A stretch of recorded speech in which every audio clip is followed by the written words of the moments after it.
Hey everyone, Dr. Alex Ritzy here, downtown Toronto chiropractor, and this is Lunch and Learns with Dr. Alex.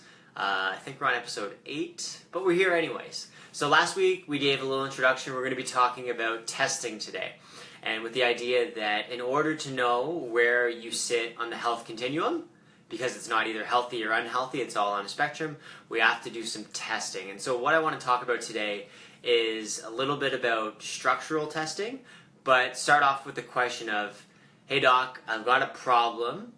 What do we need to do to test it to figure it out? And specifically, what kind of pictures or images do we need to take?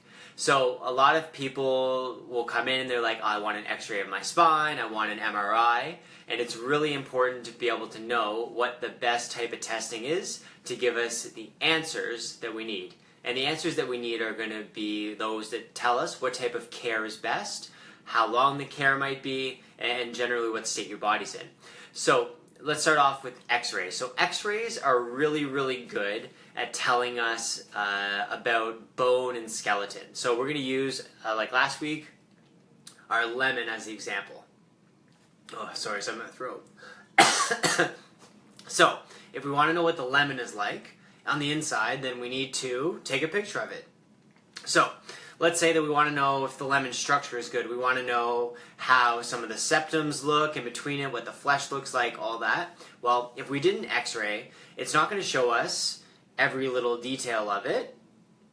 It'll show us like the white thing in the middle, it'll show us the outline of the rind, but it won't tell us what the flesh looks like, because that's not really what an x-ray does. X-rays are really good at showing us the outline of bones, and showing us the difference between bone density and air density. And they're quite different. So in this case, if this was our body in our x-ray, it would show us the rind and maybe show us this white septum in the middle.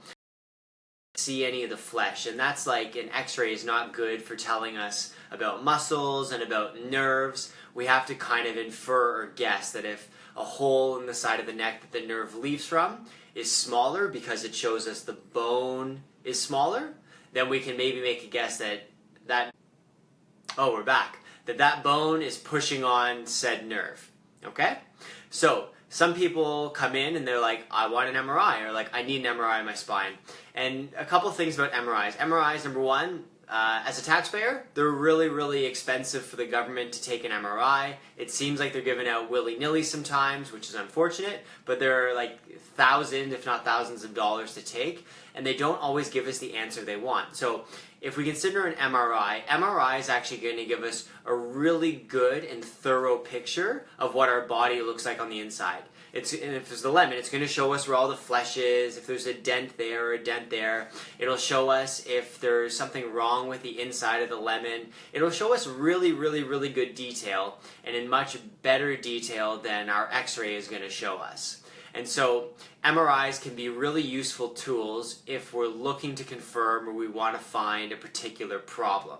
So let's say that on an x-ray we found that there was a dent maybe in the bone there in the lemon, and we're worried there's a fracture. An MRI or a CT scan might be good at showing us the really specific detail of that problem. But the problem with MRIs is they're really expensive, they're hard to get, they're not good to screen people for to see if they have an issue at all.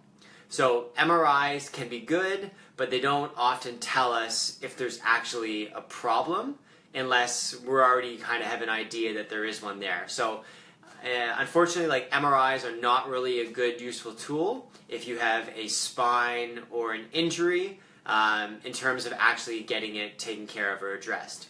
Now, something that I think is a really good useful tool is diagnostic ultrasound.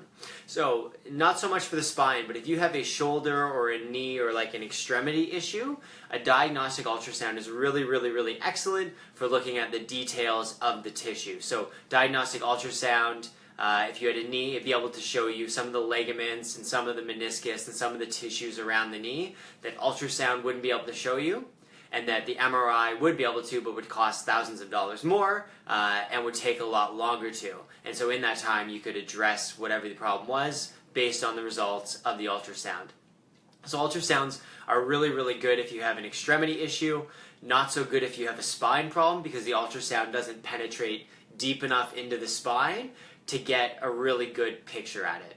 So we've talked a little bit about X-ray and MRI and ultrasound, and if you really come back to the original issue is when somebody comes to see us and they want to know, hey, what's wrong with my spine? Why does it hurt? And what's going on?